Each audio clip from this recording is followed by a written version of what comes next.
Hello అండి. Welcome back to our channel Andhra రుచులు by మల్లిక. ఈరోజు మనం నువ్వుల చిక్కీ లేక నువ్వుల లడ్డూని ఎలా ప్రిపేర్ చేసుకోవాలో చూద్దామండి. చూస్తున్నారు కదా ఎంత క్రంచీగా ఉన్నాయో. నేను చెప్పే విధంగా కనుక మీరు చేస్తే చాలా టేస్టీగా వస్తాయండి. అండ్ గుల్లగా కూడా ఉంటాయి. దీనికంటే ముందుగా మన ఛానల్ని కొత్తగా ఎవరైనా విజిట్ చేస్తుంటే కనుక ప్లీజ్ సబ్స్క్రైబ్ మై ఛానల్. దీనికోసం ముందుగా స్టవ్ వెలిగించుకొని బాండి పెట్టుకొని దాంట్లో 1 కప్పు వరకు నువ్వులు వేసుకోండి. వీటిని లో ఫ్లేమ్లో దూరగా వేయించుకోండి. ఇలా లో ఫ్లేమ్లో వేయించడం వల్ల నువ్వుల చిక్కీ తినేటప్పుడు నువ్వులు బాగా వేగి టేస్ట్ చాలా బాగుంటుందండి.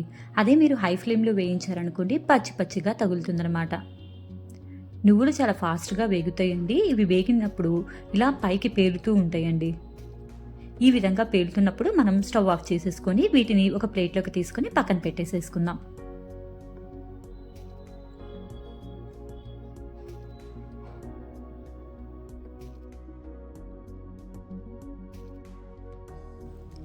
ఇప్పుడు అదే బాండీలో 1 కప్పు వరకు బెల్లం తురుము వేసుకోండి.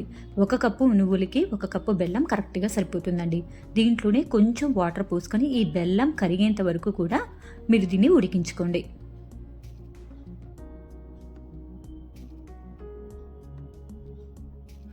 చూస్తున్నారు కదండి, బెల్లం మొత్తం కూడా చక్కగా కరిగిపోయింది. ఇప్పుడు దీనికి పాకం రావాలి.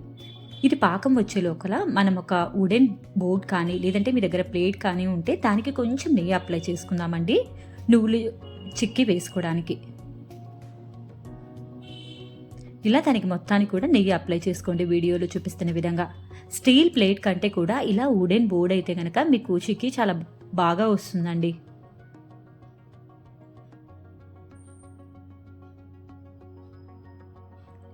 మధ్య మధ్యలో పాకాన్ని చెక్ చేసుకుంటూ ఉండాలండి. ఒక గిన్నెలో కొంచెం వాటర్ తీసుకుని పాకం వేసుకోండి కొంచెం. ఈ పాకం మనకి చాలా గట్టిగా రావాలండి. అప్పటి వరకు కూడా మనం పాకం పట్టుకుంటూ ఉండాలన్నమాట. చూస్తున్నారు కదా, మనకి ఇక్కడైతే పాకం ఇంకా రాలేదు. ఇది చూసారా సాగుతూ ఉంది. మరి కొంచెం సేపు ఒక 2-3 నిమిషాల పాటు పాకం వస్తే సరిపోతుందండి. 3 మినిట్స్ అయిపోయింది. ఇప్పుడు ఒకసారి చెక్ చేసుకుందాం. చూస్తున్నారు కదండి, ఇలా పాకం వేసిన వెంటనే వాటర్లో ఈజీగా ఊడి వచ్చేయాలండి. అంతేకాదు ఇది కొంచెం చల్లారిన తర్వాత దాని ప్లేట్లో వేసి కొడితే కనుక టక్ టక్ మని సౌండ్ రావాలి. అప్పడంలాగా విరిగిపోవాలండి. మనకి ఈ విధంగా వస్తే సరిపోతుందన్నమాట. ఇలా వచ్చిన తర్వాత పాకంలో ఒక చిటికెడంతా వంట సోడా వేసుకోండి. దీంట్లోనే ఒక 1/2 టేబుల్ స్పూన్ అంతా నెయ్యి వేసుకోండి. ఇలా నెయ్యి వేయడం వల్ల చిక్కీ చాలా షైనీగా కనిపిస్తుంది. వంట సోడా వేయడం వల్ల చాలా క్రిస్పీగా వస్తుందండి. ఈ 2 మాత్రం అస్సలు స్కిప్ చేయకండి. వంట సోడా వేసిన వెంటనే మనకి కొంచెం బురుజుగా రావడం స్టార్ట్ అవుతుంది పాకం వీడియోలో చూపిస్తున్న విధంగా. చూస్తున్నారు కదండి, ఈ విధంగా వస్తే సరిపోతుందన్నమాట. ఇప్పుడు ఒక్కసారి పాకాన్ని చెక్ చేసుకోండి. చూస్తున్నారు కదా, పాకం మనం వాటర్లో వేసామనుకోండి దానంతట అదే పైకి తేలుతూ ఉంటుందన్నమాట. చూస్తున్నారు కదా, ఈ పాకం చాలా క్రిస్పీగా ఉంటుందండి. మీరు ఇలా విరిస్తే గనక అప్పడంలాగే విరిగిపోతుంది. ఇలా వస్తే మీకు పర్ఫెక్ట్ పాకం వచ్చినట్టే. ఎప్పుడైనా సరే చిక్కీకి, ఏ చిక్కీకైనా సరే పాకం ఈ విధంగా తీసుకోండి. ఇప్పుడు ఇందులో మనం వేయించి పక్కన పెట్టుకున్న నువ్వులను కూడా వేసుకుని బాగా కలిపేసుకోండి. పాకం మొత్తం కూడా నువ్వులకి పట్టేలాగా కలుపుకోండి. ఈ ప్రొసీజర్ మొత్తం కూడా చాలా ఫాస్ట్గా అయిపోవాలండి.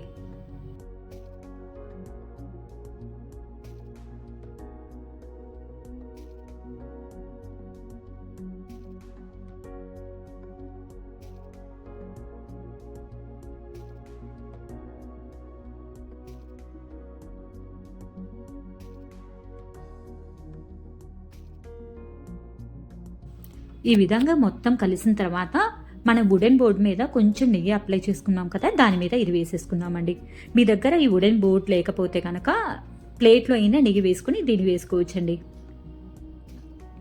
ఇలా వేసుకున్న తర్వాత చెయ్యి కాలకుండా ఒక బౌల్ తీసుకొని దానికి అడుగున కొంచెం నెయ్యి రాసుకొని ఈ విధంగా స్ప్రెడ్ చేసుకోండి. ఇప్పుడు దీన్ని అప్పడాల కర్రీకి కొంచెం నెయ్యి రాసుకుని చక్కగా ఒత్తుకున్నాం అనుకోండి, ఇలా రుద్దేసుకుంటే కరెక్ట్ షేప్లో వస్తుందండి.